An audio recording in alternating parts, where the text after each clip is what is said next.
Hi everyone, welcome to the course of BM 606. Today we are going to talk about biodegradation of materials, which is basically biodegradation means when we implant any material inside our body, how it is going to behave and degrade over a period of time. There could be material which are not intended to be biodegraded, like permanent implants, whereas there are materials which we expect to get degraded over a period of time.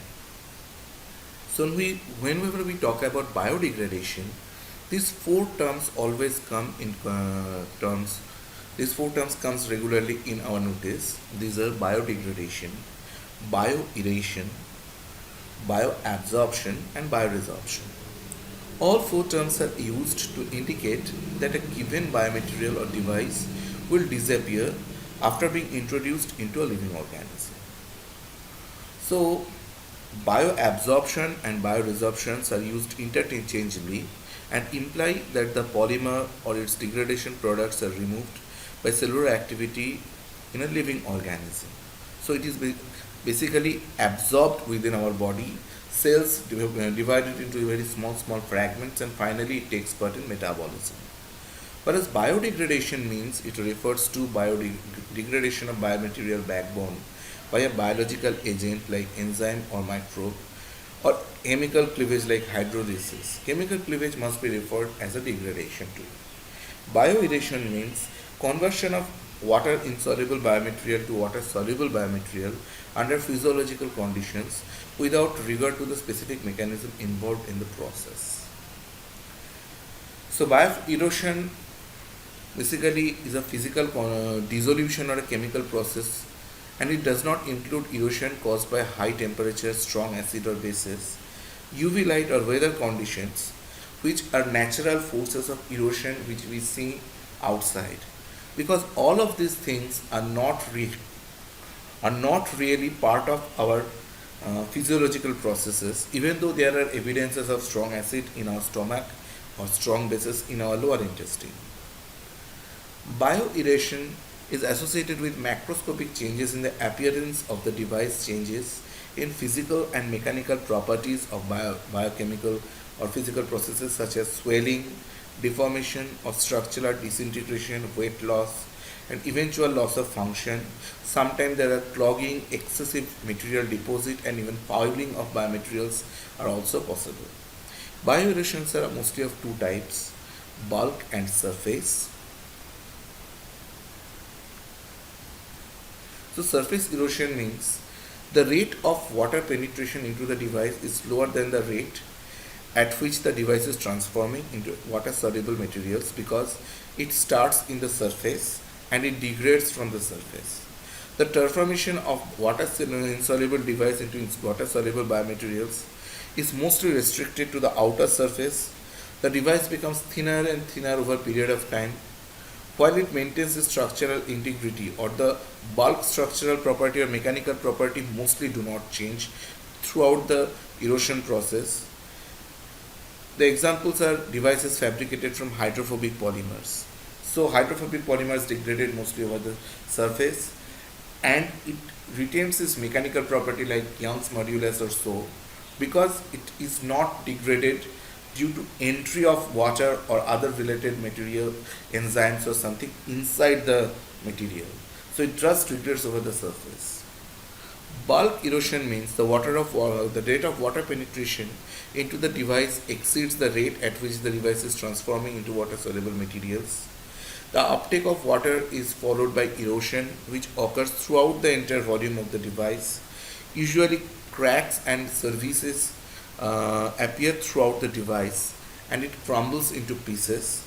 Example are devices made up of hydrophilic polymers and sometimes hydrogels. They absorb water through the pores. The different enzymes and other biodegrading agents like acids and all enter, and it degrades or crumbles over a period of time throughout the body. So the bond cleavage happens not only in the surface but in the bulk structure also. There are different mechanisms of biodegradation available. Like say for example, if a device is cross-linked in between, say there are long chains in between, the individual chains do not get degraded immediately, but the cross-links are cleaved off.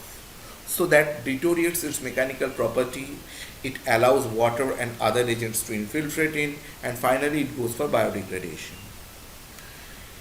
It could be also that the individual chains or the main backbone remains integrated, but the side chains or the pendant groups, which creates hydrogen bonding or some loose interactions like van der Waals force, they start getting degraded.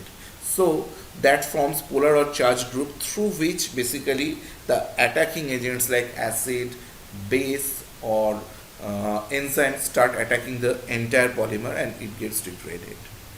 It could be something like cleavage of direct backbone linkages, and then it becomes polymer repeat units. So what we find out is actually it could be something like combination of all the three also.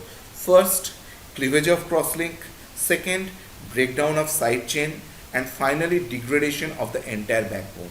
This could be like one by one process also. It depends how the polymer behaves, what is its surface property, what is its bulk property, what kind of chemistry it's involved in.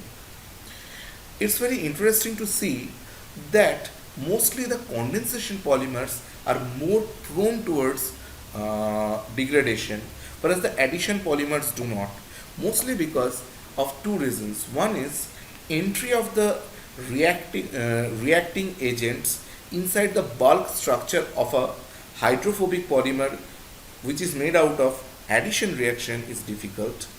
Furthermore, to understand, we have to think of in one other way that the addition bonds, they are not very much easy to degrade. Like carbon carbon linkages are not easy to degrade as easy the other things. So that's why polyethylene or polythene is a global problem, because it's not very easily biodegraded. Even the bacterial enzymes are not very easy, cannot degrade them easily. So that's why all over the world the non-biodegradable polymers are an issue. The factors that affects bioerosion: most of the polymeric devices erode as a result of hydrolytic backbone cleavage, which is influenced by mostly the following factors. That is chemical stability of the polymer backbone, hydrophobicity of the monomer, polymer morphology, initial molecular weight of the polymer, fabrication process, catalysts, additives and plasticizers, and geometry of the implant. So it is very important to understand these processes. Say for example, the initial molecular weight of the polymer and the final molecular weight of the polymer are very important, because bulkier or more the molecular weight of the polymer is, it is further difficult to degrade them, because that means they are more tightly cross-linked, and entry of the other things are more difficult, like water, entry of enzymes, those things become more and more difficult. Porosity of the material is another factor, hydrophobicity of the monomer, all of these factors affect a lot.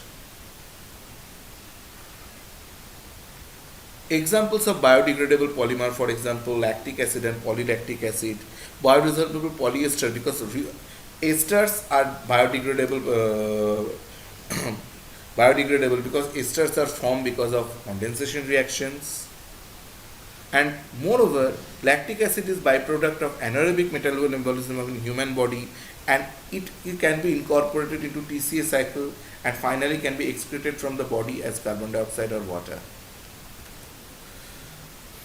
Polyglycolic acid is also similar. PLGA, which degrades into polylactic acid and glycolic acid, which is basically combination of the previous two, that can also take part. There are other degradable polymers like polydioxanone, polytrimethyl carbonate, polycarbonate. There are a lot of degradable polymers available, including the biopolymers. It is interesting to tell you that some of the biopolymers are not easily degraded in our body, and they go mostly like they remain very long. Even though they are biopolymer, their degradation rate is very low because human enzymes are not being able to degrade those. For example, cellulose. Cellulose has a very interesting carbohydrate linkage which is not degraded in our body.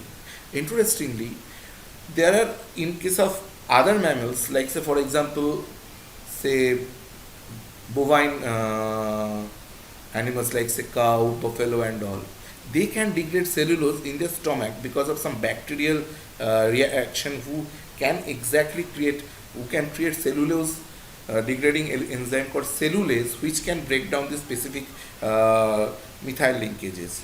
So if we are using cellulose as a biomaterial, we have to understand that it is not very easily biodegradable, and we have to make some modification like say carboxymethyl cellulose or something, so that over a period of time it can be degraded. Ceramics are degraded, like bioresorbable ceramics like calcium phosphate, bioglass degrades over a period of time, but there are ceramics like alumina or zirconia, they do not degrade easily. So the permanent implants like say dental crown or say the cup inside the acetapular cup of hip implants, those implants are mostly made of permanent or non-biodegradable ceramics like alumina, zirconia and all. Whereas, so the bone grafts which we use, say the dental fillers which we use so that a permanent bonding happens, those materials are made out of calcium phosphate or bioglass particles or so. Those are degraded over a period of time, and they mostly degraded into phosphate groups, calcium ions and all. So those things are very easily degraded, and mostly they do not degrade easily in a alkaline pH. Say for example in oral cavity the pH is supposed to be originally alkaline, so teeth do not degrade. But in an acidic pH, calcium phosphate degrades very fast. So when we listen to the famous quotes like do not drink a lot of carbonated drinks like say Pepsi or Coca-Cola, what they mean actually is, and teeth go bad, actually mean is the oral cavities pH drops down and calcium phosphate degrades over our body. In fact, there are specific diseases like in which our metabolic activity fails and our blood pH changes to acidic, and that also can cause bone degradation. The interface, in ceramics also the grain boundaries or the phase boundaries in the ceramics depicts how it is going to get degraded, because at the grain boundaries the acid or the other chemical enzymes work more and they can degrade over a period of time. Also at the crystal defect, physical stress or strain is more effective. From there the fracture happens, it becomes small particles, and over a period of time it is resolved. So in case of osteoblast and osteoclast system, bone gets degraded in presence of osteoclasts, and what it does actually is it secretes some acid and some specific enzyme so that the calcium phosphate just goes out from one surface and osteoblast deposit calcium phosphate from the other surface. So all together it maintains a bone remodeling process, which I mentioned previously, that bone is continuously remodeled.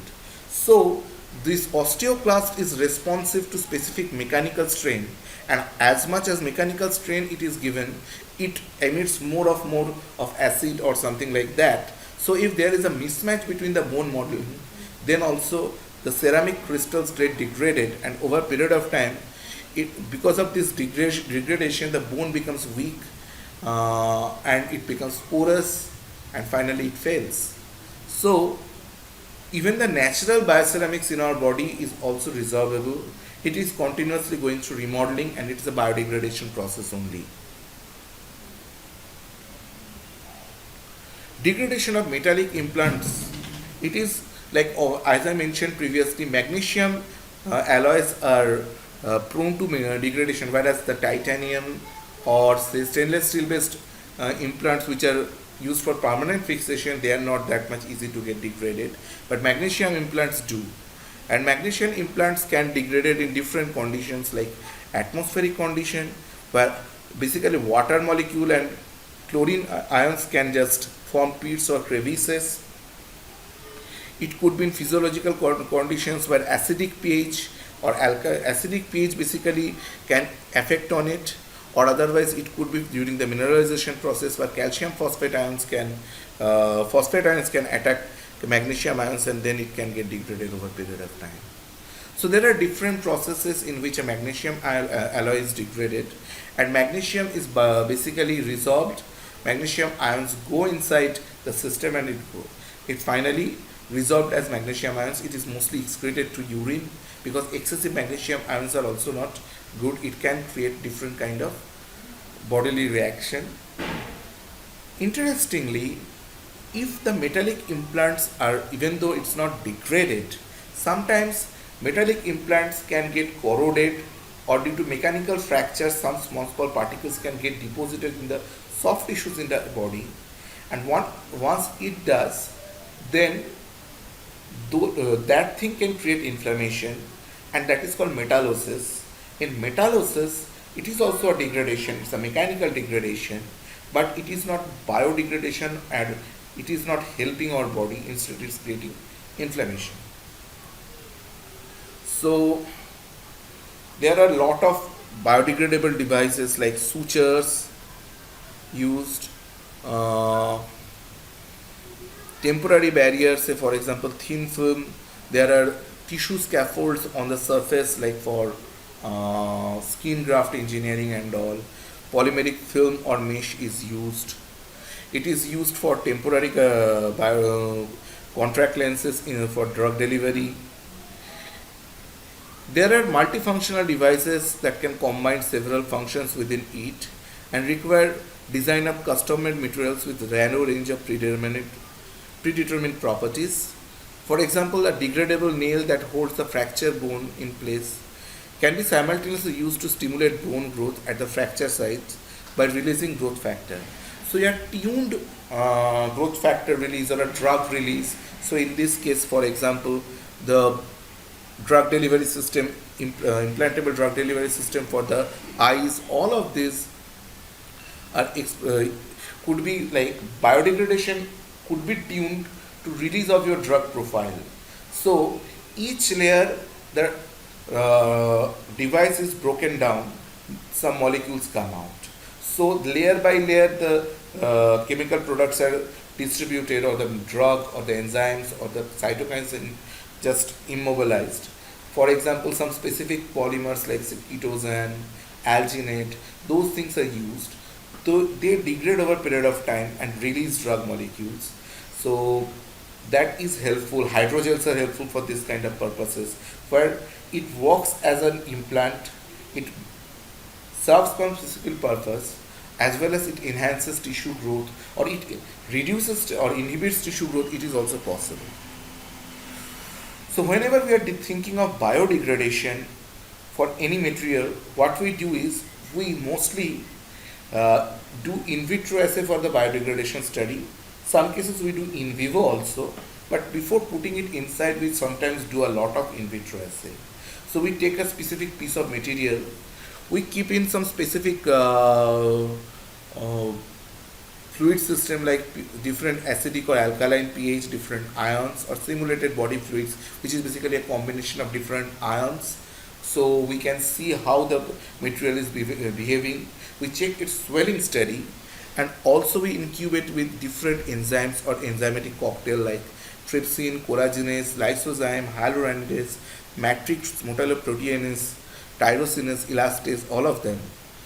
And we measure its final weight in different time period, so that we can actually plot degradation kinetics of the material.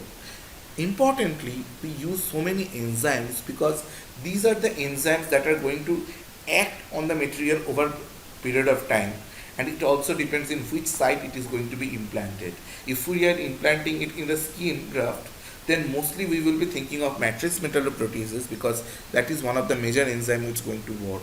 But in other places it could be collagenase, because collagenase is something which is a major ECM degrading protein, ECM or major protein degrading enzyme.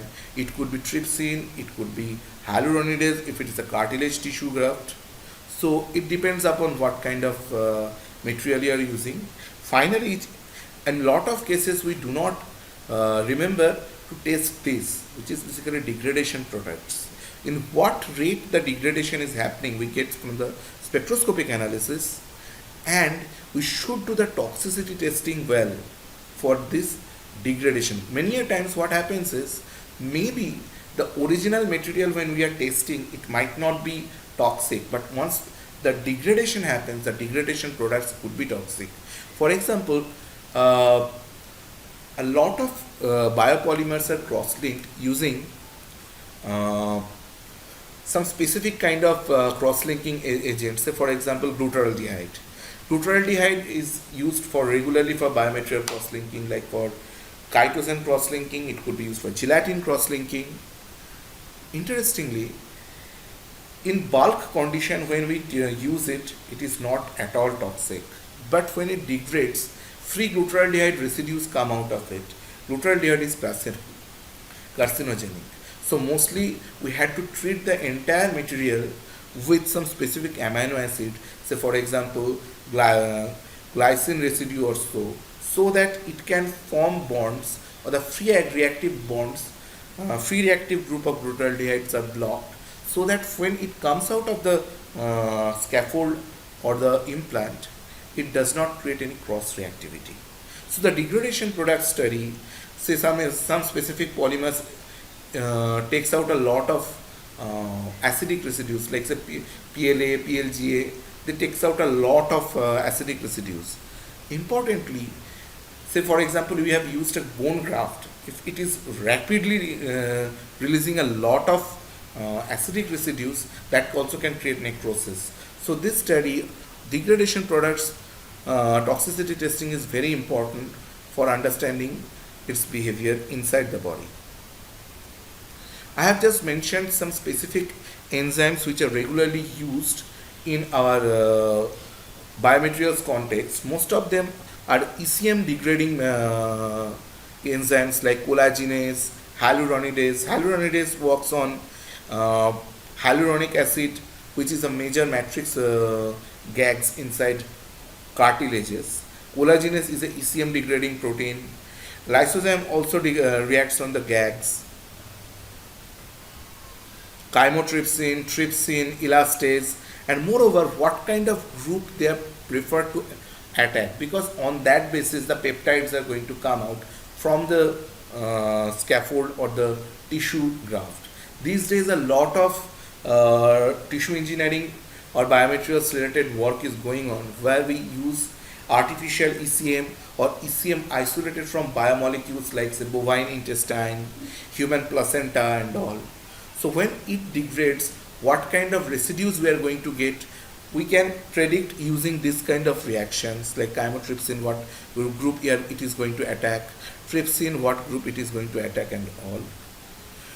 MMPs are very important because all the injury site, wherever there is an injury, the wound healing happens, and the temporary tissue, whatever is developed, MMPs are responsible for chopping it off and forming a healthy matrix. So if the MMP sites are not working well on a material, so there is always a possibility that there will be a generation of scar tissue. So how MMPs are behaving in an implant, that's also very important to understand, because it is responsive for development of healthy tissue, degradation of the old or say the original wound injured tissue, and forming a healthy I won't say scar tissue is not, there will be definitely formation of such scar tissue, but it should not be a hypertrophic scar or something like that. It should be a healthy scar tissue over a period of time. So, and otherwise, if the MMPs does not work or MMPs are overexpressed, that means the inflammation will persist for a very long period of time, and there will be a chronic wound formation in the implantation site. So that is also an important aspect. So how MMPs are going to perform, we also have to check it. Thank you. I have mentioned mostly the biodegradation process today. So the next presentation onwards, I will be going a little bit deep into biological science, like how the wound healing happens, what are the other form of wound healing, how body interacts with the implant, all these things. If anybody is having any confusion regarding the biological reaction or so, please tell me so that I can explain it a little bit better. Thank you all. All the best.